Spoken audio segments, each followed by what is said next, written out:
Hindi naman hihiling ng magulang mo na yumaman ka kaagad. Hindi rin nila hihinging masuklian mo lahat ng sakripisyo nila.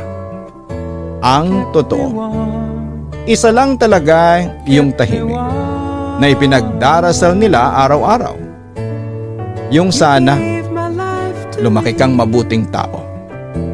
Yung marunong rumespeto kahit na walang nakakakita. Yung marunong lumaban nang hindi nananakit ng iba. At yung marunong magmahal ng totoo.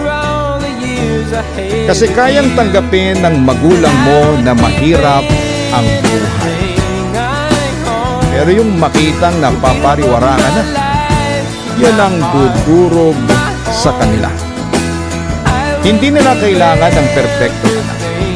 Ang gusto lamang nila, yung anak na marunong lumingon sa pinanggalingan.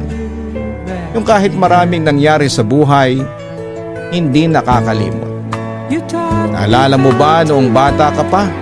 Halos ibigay nila lahat ng meron sila. Mapasaya ka lamang. Yung mga bagay na akala mo ay maliit lang noon, yung pala yung mga bagay na pinaghirapan nilang pag-ipunan. Minsan yung pagkain sa mesa, mas pinipili nilang ikaw ang mabusog. Minsan yung pagod nila, itinatago na lamang nila para hindi ka mag-alala. At habang tumatanda ka, maintindihan mo rin unti-unti kung bakit sila nagagalit noon. Hindi dahil gusto kanilang kontrolin, kundi dahil natatakot silang dumating ang araw na hindi ka handa sa tunay na mundo. Kaya kahit minsan paulit-ulit silang magpaalala, kahit minsan ay nakakairitang pakinggan, galing lang din yon sa tunay na pagmamahal. Dahil walang magulang ang gustong makitang umiiyak ang anak nila dahil sa maling desisyon. At alam mo yung masakit? Darating yung panahon na hindi mo na maririnig ang mga sermon nila. Kumain ka na ba? Mag-ingat ka.